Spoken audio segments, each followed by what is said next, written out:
Muy buenas noches, ¿cómo están? 19:04. Gracias por acompañarnos en esta noche fresca, podríamos decir. Vamos a hablar un poco del clima y lo que se viene también en cuanto al tiempo en las próximas horas, en este casi cierre de semana, casi cierre de mes además. Y vamos a empezar a contar un poquitito después qué tanto frío hubo en este periodo de invierno que todavía tiene bastante por delante, pero ya están pasando los días que supuestamente serían más fríos, están pasando. Así que vamos a hablar un poco del clima para arrancar nomás la información en el día de hoy, reiterando el agradecimiento a la gente que nos acompaña en sus casas a esta hora de la noche, con un vientito que me parece que pone una sensación térmica, vamos a ver de qué nivel. Estos son los datos actuales del tiempo, 19:05. El cielo está nublado, hubo algunas gotitas hoy en Asunción, no sé si en el resto del país cayó mucha agua, capaz que nos cuenta la gente. Pero repasamos los datos actuales. 19, la temperatura del momento, el cielo está nublado, la sensación térmica también 19 grados. La humedad es alta, 83%, y hay vientos 9 kilómetros por hora, vientos del oeste. Mira, daba la sensación de que era un vientito sur, pero no, es viento del oeste. Va bajando la temperatura y anuncian algunas precipitaciones para esta madrugada. Todo el día tuvimos este anuncio, pero cayó poca agua, insisto, al menos aquí en Asunción. Y ya miramos también el pronóstico extendido. Mañana, que es viernes, atención, la mínima 15 grados y la máxima 23. No va a ser demasiado frío el día viernes, al contrario, va subiendo la temperatura. Para el día sábado, con condiciones de cielo nublado, la mínima 12 y luego la temperatura sube hasta 24. Ya para el día domingo, la máxima un poco más alta, 28 grados también, con cielo nublado en el Día de la Amistad. Y el día lunes cerramos el mes de julio con 19 de mínima y 31 de máxima. Así va a estar el clima entonces en las próximas horas en la República del Paraguay. No va a ser frío, vamos a tener algunos días frescos, algunos amaneceres frescos, pero luego ustedes están viendo las temperaturas van en ascenso. Y hasta el día de mañana la posibilidad de algunas precipitaciones en nuestro país. Pero ya nos metemos en la información política. Pasó mucho hoy en el Senado, hay muchas perlitas para comentar, noticias muy interesantes también para debatir y para escuchar. Una de ellas, la que planteaba Dionisio Amarilla. Legislador planteó que se sesione en guaraní una vez al mes, debido a las burlas y mensajes de odio que aparecieron contra la diputada colorada Virina Villanueva por una dificultad manifiesta que tuvo de expresarse en español. El senador del Partido Liberal, Dionisio Amarilla, planteó que la Cámara Alta lleve a cabo sesiones en guaraní por lo menos una vez al mes. Ahí está el planteo a través de su cuenta de Twitter. Ante la ola de puritanismo, dice, y críticas a los que se expresan con dificultades en el idioma de la Castilla, y en un momento en donde la amarilina ha sido motivo de pronunciamientos rimbombantes y admiración del guaraní, llegó el momento que propongamos al Senado sesionar en guaraní, dice Dionisio Amarilla. En realidad no hace falta ninguna propuesta formal, ya que el guaraní es idioma oficial. No hay ningún impedimento para que se pueda sesionar y hablar, al contrario, está plenamente reconocido, al igual que el español está plenamente reconocido como idioma oficial. Incluso se podrían redactar los documentos y también los tweets en idioma guaraní.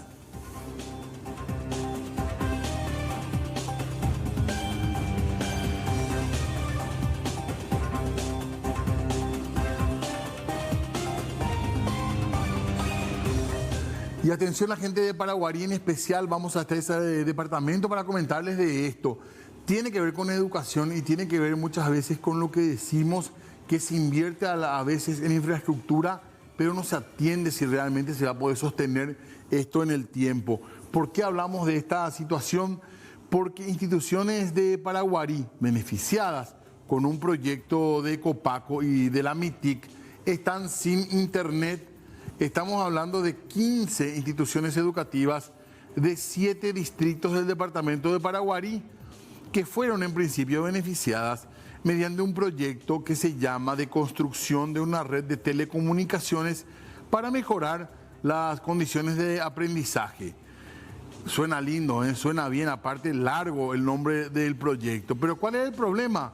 Que en estas instituciones, 15 de ellas en su mayoría carecen de acceso a Internet, en específico aquellas que están en área rural, mientras que las instaladas en el sector urbano manifiestan que el servicio de Copaco es bastante deficiente. Qué lástima, porque llegó a ser bueno incluso el servicio de Copaco, al menos en área metropolitana.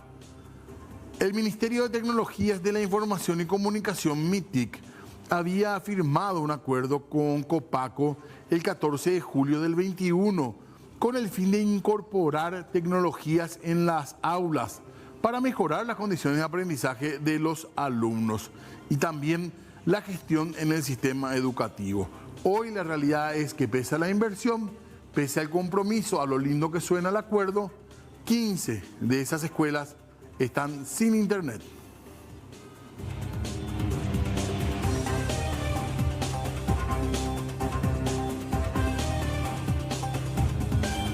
Y hablamos también del INDER, una institución en la que lamentablemente siempre estamos contando hechos de corrupción vinculados a una institución que tiene un rol demasiado importante, porque está vinculada ni más ni menos que al acceso a la tierra y a la vida de mucha gente. ¿Y qué fue lo que pasó? Funcionarios del INDER condenados. Un tribunal de sentencia que integran los jueces Federico Rojas, Olga Ruiz, Inés Galarza, condenó a prisión a 4 funcionarios del INDER, el Instituto Nacional del Desarrollo Rural y de la Tierra, después de encontrar los culpables en el intento de adjudicación de un inmueble instalado en Capitán Vado, Amambay. La adjudicación de dicha propiedad estaba destinada a un supuesto beneficiario de la reforma agraria, que estaba identificado como Ali Hatem Barakat Barakat. Para dicho fin se utilizó una solicitud de adjudicación no auténtica y otros documentos de contenido falso. El fiscal Silvio Corbeta, en representación del Ministerio Público, fue el encargado de impulsar la investigación que derivó en la posterior condena de Octaciano López González, condenado a 6 años de cárcel, Osmar Escobar Núñez, Andrés Francisco Argüello y Enrique Duarte López, 2 años y medio de prisión para cada uno. En el juicio oral se logró probar que en el año 2013 los acusados de común acuerdo con el entonces presidente del INDER, Luis Ortigosa, llegaron a esta situación irregular que hoy condena la justicia.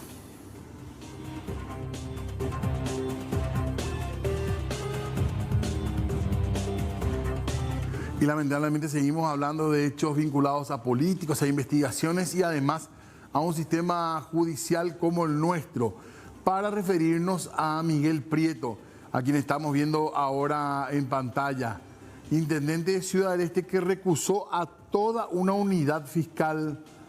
La defensa de Prieto, imputado por lesión de confianza, recusó a los fiscales Silvio Corbeta, Alma Sayas, Rodrigo Estigarribia y también a la fiscal adjunta, ella es Soledad Machuca. La acción presentada afecta a 19 causas que se encuentran en investigación en la Fiscalía de Delitos Económicos en contra del intendente Prieto de Ciudad del Este.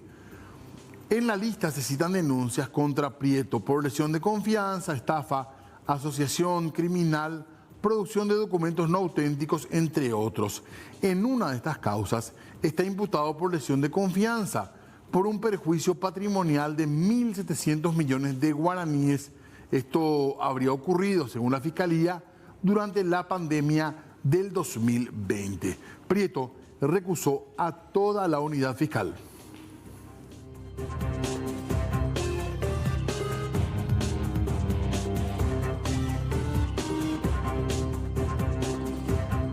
Y más información judicial también de un caso emblemático que estamos siguiendo, por supuesto nosotros. Tiene que ver con el caso de esta persona que vemos ahora en pantalla, el caso Sol Chávez.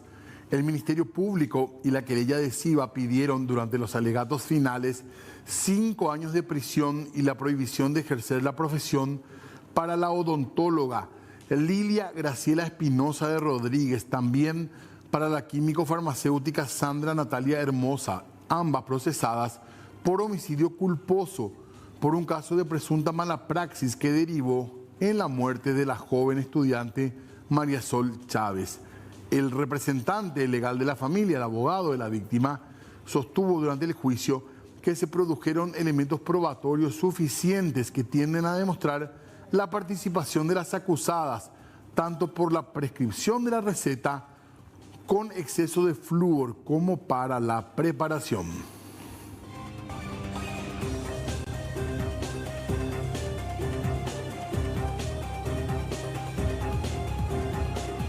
Y seguimos con la información judicial y también vinculada a la corrupción. Estamos hablando ahora del caso Peirano. La Fiscalía tiene una prórroga de 2 meses para presentar su requerimiento conclusivo en 2 causas a las que se enfrenta el uruguayo José Peirano Vaso. Y de esa manera, el 30 de septiembre próximo, el Ministerio Público expondrá su acusación, sobreseimiento definitivo y sobreseimiento provisional. El exbanquero es acusado de desviar fondos de inversión mediante el banco alemán. Así que estamos hablando de la Fiscalía con 2 meses de prórroga.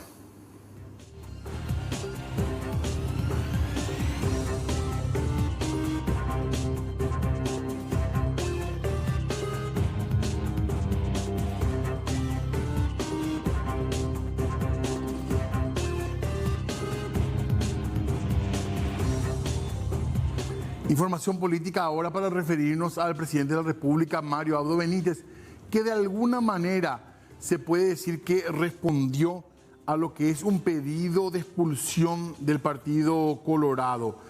Alcides Ortega Villalba es un afiliado del Partido Colorado quien presentó una nota a la ANR donde pide la expulsión y exclusión de Mario Abdo Benítez del Partido Colorado. Entre los argumentos menciona este hombre que Abdo transgredió las disposiciones del Estatuto y del Código de Ética de la ANR en forma reiterada. También que con esto puso en peligro las chances del partido de ganar las elecciones el 30 de abril. Según Ortega, la traición es una falta grave a los principios y valores éticos contemplados en el Estatuto partidario. El pedido deberá ser analizado por el Tribunal de Conducta de la ANR, organismo independiente de las posiciones de la Junta de Gobierno. Ministra la cosa pública es inherente del cargo de administrador que se le controle y que se le audite. O sea, nosotros no estamos ajenos creo que debe de haber un corte administrativo y se tienen que auditar. Estamos con la conciencia absolutamente tranquila y obviamente cada ministro, cada persona que esté al frente de un ente autárquico va a tener que rendir cuentas de lo que administró. Cuando uno administra algo que no es de uno, tiene que estar acostumbrado a rendir cuentas. Presidente, presentaron hoy una nota para pedir su expulsión del partido porque usted atentó contra que pierda el partido respectivamente en lo que serían las últimas elecciones. ¿Qué opinión tiene usted al respecto sobre eso? No quiero opinar sobre eso, no van a llamar mi atención sobre ese tema, no me interesa, que haga lo que quiera. Seguimos hablando de política nosotros por una sesión que se dio el día de hoy en la Cámara de Senadores, una sesión que se estaba esperando por varios motivos, entre otros porque es muy importante lo que está en juego cuando hablamos del jurado de enjuiciamiento de magistrados, una institución que cayó en descrédito, hay que decir, sobre todo a partir del escándalo de González Daer, cuando se demostró a través de audios que ese jurado es utilizado de manera incorrecta, a veces, por ejemplo, para presionar a jueces y fiscales, otras veces para utilizar como garrote realmente a los magistrados que no se alinean a ciertas cuestiones. ¿Cuál es el problema ahora en el jurado? Que a los ojos de muchas opiniones y algunos gremios, quien está al frente de la institución no tiene las condiciones realmente para dirigir el jurado de enjuiciamiento de magistrados. Nos referimos a Hernán Rivas. ¿Y qué fue lo que pasó? Este tema fue tratado hoy en el Senado y ahí apareció la aplanadora colorada. Y esta aplanadora logró en el Senado también que el proyecto de declaración para pedirle al senador Rivas que renuncie a su cargo de representante de la Cámara Alta del jurado ni siquiera fuese tratado. Esto después de que el senador pidiera al Pleno que se le dé una oportunidad.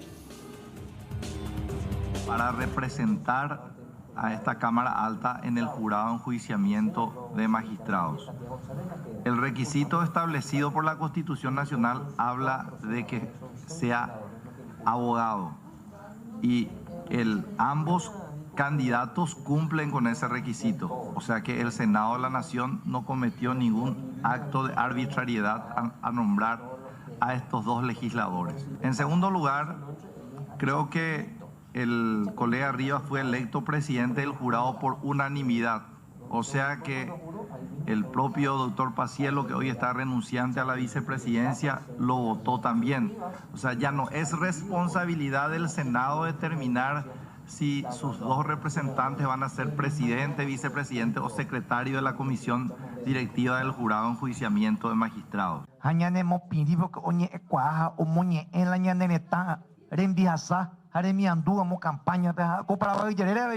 Y yo creo que no podemos desmeritarle a alguna persona que a lo mejor no tiene la capacidad de expresarse y no puede transmitir los conocimientos probablemente técnico o jurídico para reflejar en su auditorio qué eminencia. Sobre esta persona ¿quién va a juzgar a los magistrados? Y que los magistrados que se van a ir por corruptos luego ya se van a ir. Jaime Hernán Rivas la Guaraní vende Catupuribela y Cuadabeta y Guaraní de ser Carlos Jiménez de niña bueno tiña Jaime la hipocogía. Jauya po ahí a las enviapó. Con conocimiento ya huerecola de popel elemento que es la ley, que es la razón reglada. Ñamboca ese virome. Es el partido guá.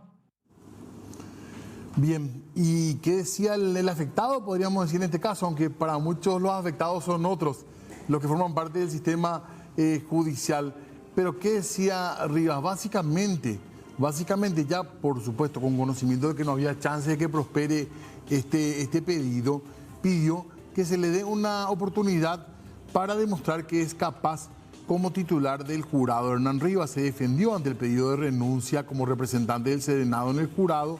El pedido de la oposición no contó con los votos siquiera para ser tratado. Algunos me cuestionan en lo personal, otros mi desempeño como miembro del jurado. Yo fui designado como miembro cuando fui diputado y nunca tuve una denuncia de corrupción. Quiero que me den la oportunidad. Estoy tratando de capacitarme todos los días, decía, entre otras cosas. La senadora Yolanda me decía, me acusaba, ¿y qué vas a firmar en contra del juez? Pero David Rivas no firma solo. Somos 8 miembros con criterios propios, ministros de corte, del sector de gremios, abogados que vienen del sector de gremios, que tienen criterios propios. Por eso yo les pido que me den la oportunidad. Yo no tengo un estudio jurídico, yo no trabajo con estudios jurídicos. Yo me considero una persona transparente, honesto, y la historia de mi familia lo dice. Nosotros somos gente de trabajo. De María Auxiliadora, mi mamá, hace 30 años que tiene supermercado, uno de los primeros supermercados de la comunidad, que gracias a su trabajo me dio la oportunidad de estudiar y de recibirme de abogado. Yo quiero que me den la oportunidad. Hace 15 días que asumí como presidente. Estuve 3 años como miembro, ni una denuncia de corrupción. Bueno, y ya escuchaban ustedes que hacía alusión él a Yolanda Paredes. ¿Por qué? Porque Yolanda la senadora fue una de las personas que a lo mejor fue más vehemente hoy con la palabra, más dura con la palabra. Mi hijo le dijo en un momento dado a su colega Rivas, y también se refirió a lo que ella decía, el primer acto de corrupción de un funcionario es aceptar un cargo para el cual uno no está preparado, lo que decía la senadora de Cruzada Nacional. Evidentemente que el colega Hernán Rivas no representa a una bancada del Partido Colorado, representa al Senado, a la Nación, y ahí entramos todos. Idoneidad, ¿qué significa? Aptitud y capacidad. La idoneidad es actitud y capacidad. Y evidentemente acá nuestro colega Hernán Rivas no posee. Ni siquiera posee la educación suficiente para sentarse y escuchar la queja de sus colegas y mirarle a los colegas cuando le está hablando, porque acá somos todos senadores, no somos una manada de payasos. Venimos a hablar sobre el futuro de nuestro país, sobre el futuro del Poder Judicial. ¿Qué vamos a hacer con los jueces de la República? ¿Qué vamos a hacer con la corrupción del Poder Judicial, Hernán Rivas? Deberías tener por lo menos la decencia de mirarnos a todos acá, de escucharle a la gente que te está diciendo, que te está pidiendo, por favor, hace algo, mínimamente respetarnos. Nos faltas el respeto, dando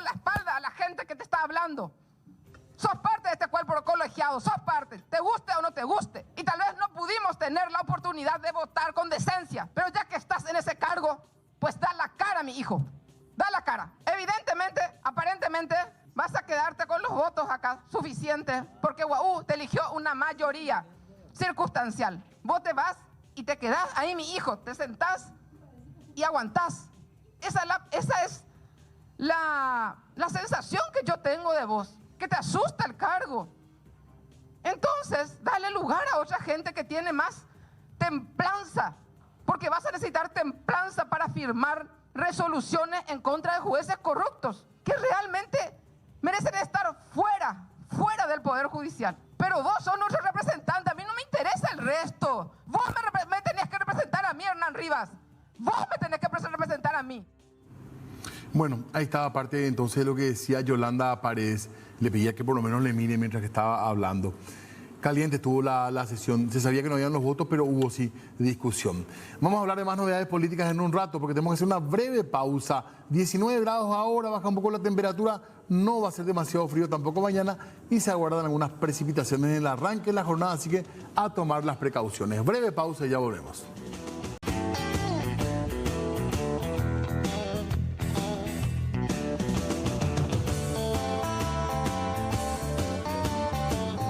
(19:31) seguimos en Puntos de Vista en esta noche de mucha política, mucha información del Senado sobre todo. La que habló también ahí en el Senado fue la senadora Celeste Amarilla, que se refirió justamente a algunos de los casos de los congresistas que más fueron comentados por diversos motivos. Estamos hablando, por ejemplo, del caso Rivas, también el caso de la diputada Virina, y de Chaqueñito, que estuvo ayer con nosotros, lo escuchaban ustedes aquí hablando con nosotros. Hoy también hay que decir que votó con el bloque Colorado en su momento. Pero vayamos de vuelta al inicio. Lo que decía Celeste Amarilla, la senadora liberal, con respecto a 3 casos, 2 senadores y una diputada. Este sistema electoral está colaborando con que los peores de los peores lleguen acá y no se le puede acusar a otros porque vienen con el voto directo de gente. Si no hubo fraude, estos senadores y estos diputados son obviamente legítimamente votados y legítimamente diputados y senadores. Quiere decir que ya estamos votando a los peores. Y este es el inicio del fin. Este es el inicio del fin. Así como vayamos armando gobiernos de los peores, no existe una sola posibilidad de usar como arma la poderosa educación para cambiar el país. No existe la posibilidad. Porque iremos igualándonos hacia abajo. Hacia abajo. Y esa poderosa arma que decía Nelson Mandela va a quedar guardada en los cajones. Y el arma va a ser el 100.000 guaraníes. El arma va a ser la corrupción. El arma va a ser el voto de los peores por los peores. Renuncie Rivas. Debería renunciar también al Senado. Y debería renunciar Virina también a la Cámara de Diputados. Y debería renunciar Chaqueñito. Y deberían renunciar muchos más. Muchos más. Porque ellos no van a cambiar el destino de sus iguales. Tenemos que buscar los mejores, no los peores. Y hay veces que el pueblo también se equivoca. Bueno, lo que decía Celeste Amarilla, parte de lo que dejó la sesión hoy en la Cámara de Senadores, donde hubo muchas perlitas, podríamos decir, muchas discusiones también. De hecho, si nosotros nos referimos a una senadora y decimos o hablamos de la senadora Norma Aquino, probablemente muchos no sepan de quién estamos hablando. Es una senadora que ya estuvo en algunos momentos también particulares. Ustedes recordarán que también generó cierto nivel de discusión, controversia o bromas cuando contaba la pasión que tiene por los filtros de las redes sociales.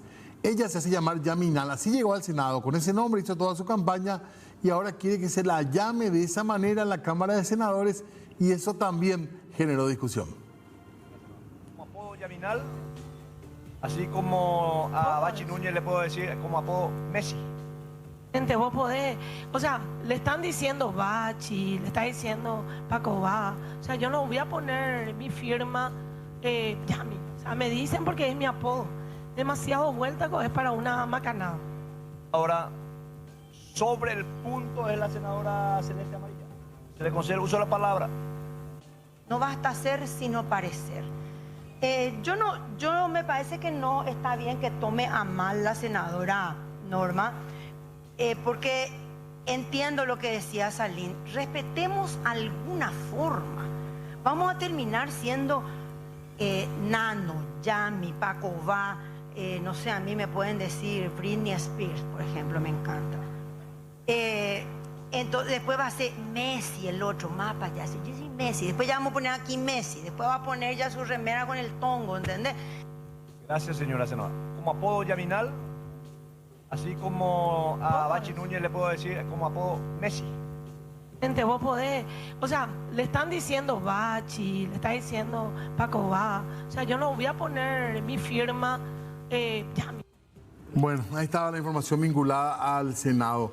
En el país, por supuesto, pasaron cosas mucho más importantes y cosas más graves también, algunas noticias muy tristes y que cuestan dar porque había mucha expectativa, porque había mucha ilusión en que se puedan recuperar estas dos personas que nacieron unidas, dos gemelos que nacieron unidos, decimos siameses, y que hubo una intervención quirúrgica muy larga y muy delicada en el hospital de Clínicas. 17 horas estuvieron trabajando los médicos, médicas, todo el equipo de enfermeros y enfermeras del Hospital de Clínicas para intentar salvar ambas vidas. El director del Hospital de Clínicas, que es el doctor Jorge Yubi, informó que uno de los siameses que nacieron en este lugar no pudo resistir y terminó falleciendo por problemas cardíacos tras una cirugía de separación que tuvo una duración de más de 17 horas. Recordemos que el otro bebé está crítico pero estable, está en terapia, está en observación permanente y se aguarda una evolución favorable. Recordemos que el pasado 11 de julio nacieron siameses en el Hospital de Clínicas de San Lorenzo. Uno de los bebés falleció tras una cirugía de separación que duró, como decíamos, más de 17 horas. El doctor Yubi comentó que ayer decidieron realizar la cirugía de separación de los siameses ante el temor de que mueran ambos. Agregó que el procedimiento fue complejo y uno de los chicos no pudo resistir la operación, a pesar de la esperanza que había que ambos aguanten.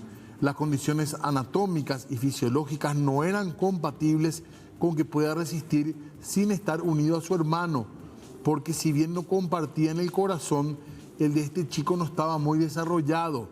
Sí compartían una circulación de arterias y venosa que le ayudaba a resistir, explicó también el médico. Precisó que el niño habría fallecido a causa de una malformación cardíaca y, como decíamos, se aguarda la evolución favorable del otro bebé que sigue internado, que está en terapia y obviamente en observación. Uno de los gemelos tenía una condición cardíaca, era una falta de desarrollo cardíaco, tenía un corazón bicameral que no era suficiente para generarle la continuidad una vez separado de su gemelo, ¿verdad? Y el corazón del otro gemelo que sí era funcional, tenía que trabajar por los dos. Eso le generaba ya un esfuerzo extra que ya le estaba descompensando también a él. Entonces se decidió en este momento hacer la separación. La cirugía duró 18 horas. Empezó a las 7 de la mañana, terminó a la medianoche. Había particularidades dentro de la conjunción de ambos bebés. Si bien no compartían el corazón, tenían los pericardios, estaban unidos, el hígado estaba también unido, pero no era un hígado único, sino que eran dos hígados. El área intestinal sí, el área intestinal había solamente un tubo digestivo, tenía un colon en Y y tenía una imperforación anal que fue solucionada días antes ya con una cirugía de urgencia que se había hecho. También una vejiga única, así que fue todo un desafío para los profesionales que lo hicieron con absoluta solvencia y capacidad, ¿verdad? Y bueno, al chico que está en terapia vamos a darle todo el sostén y apoyo que tengamos para que salga bien. Lamentablemente no podemos dar un tiempo, sí tenemos esperanzas y mucha fe en que el trabajo conjunto va a generar la mejoría constante y continua.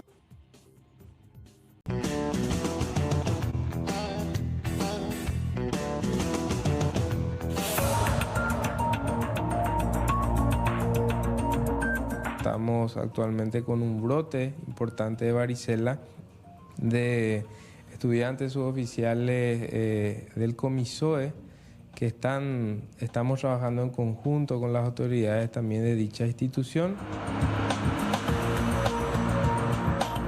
Son 30 los soldados quienes fueron contagiados con varicela según las autoridades de la 7ª región sanitaria. Los mismos se encuentran ya aislados y siguiendo el tratamiento correspondiente acá en el Colegio Militar de Suboficiales del Ejército que se encuentra al costado de la Ruta Nacional número 1.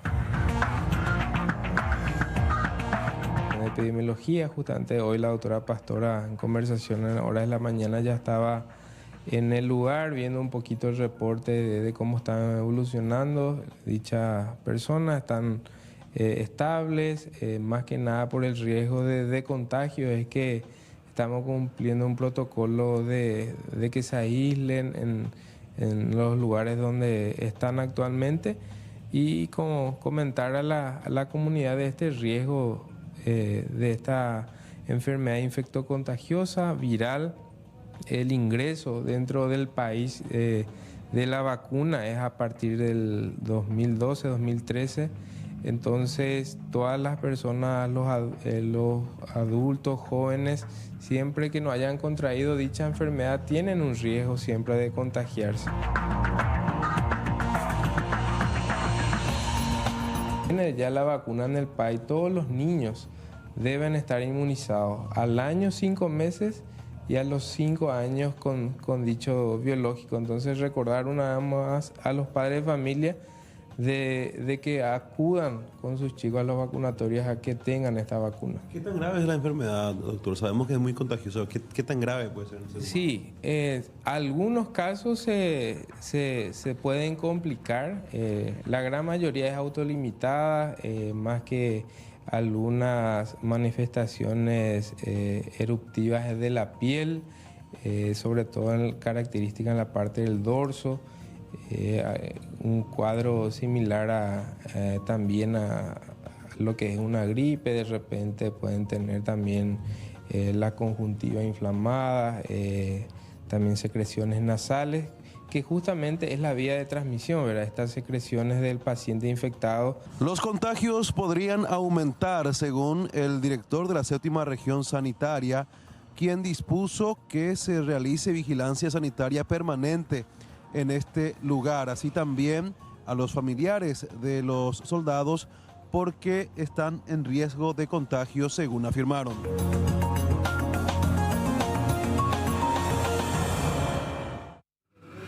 Bueno, atención con esto, y ya notamos porque desde que empezamos a contar sobre esta noticia la cantidad de casos, cómo creció. Y estamos hablando de estos números a nivel país. 500 casos confirmados de varicela en nuestro país. Atención entonces, 19 corresponden al Colegio Militar de Encarnación, los casos que estábamos comentando recientemente. En Central y Capital se dan más de 200 casos, según los registros que tiene el Ministerio de Salud. En Ñembucú también hay 2 casos anotados. Mucha atención con esto y recordar el tema de las vacunas, ya que la vacunación contra la varicela en el país inició en el año 2013. En el 2020 se incluyó la segunda dosis indicada a los 5 años de edad. La infección se sigue registrando en jóvenes de 18 a 24 años. Ese es el rango de edad y es lo que pasaba también en el colegio militar. Muy bien, y hablamos de eso también para preguntar y escuchar lo que dice la gente de vigilancia de la salud, en este caso el doctor Guillermo Sequera.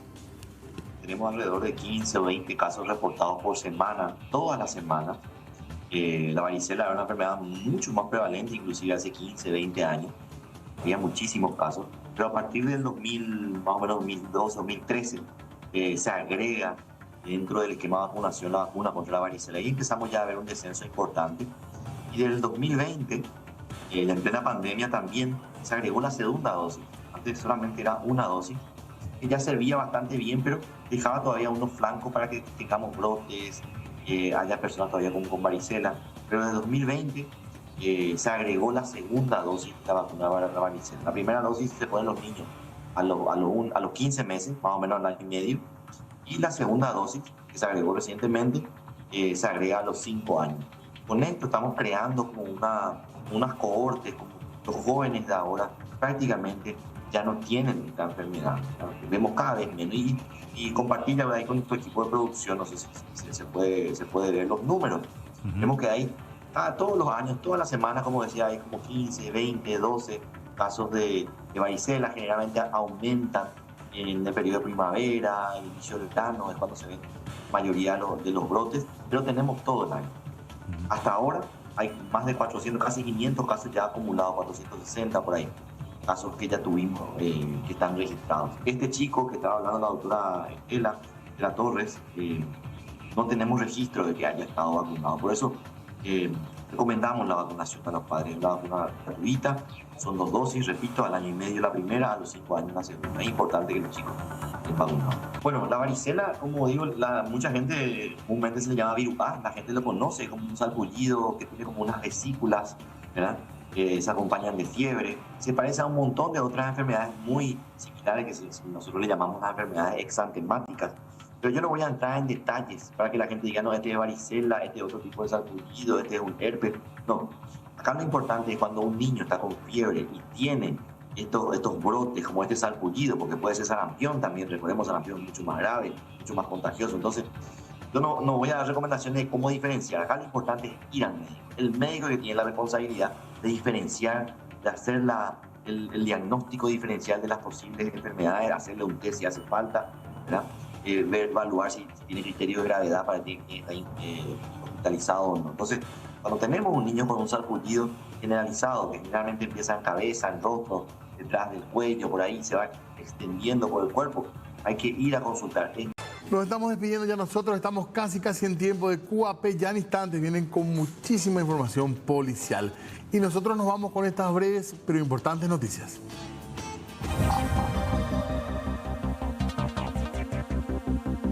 Más denuncias contra Prieto.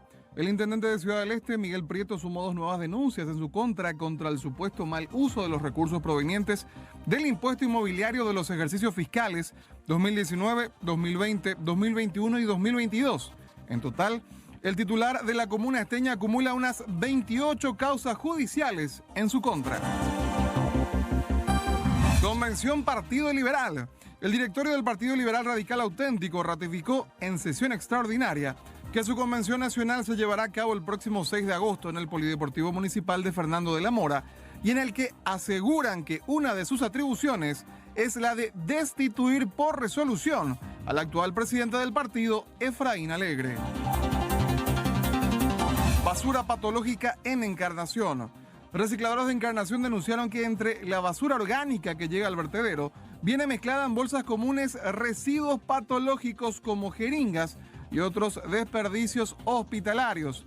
Dichas denuncias fueron corroboradas por funcionarios de la municipalidad que iniciaron un sumario contra las instituciones que habrían incurrido en estas faltas.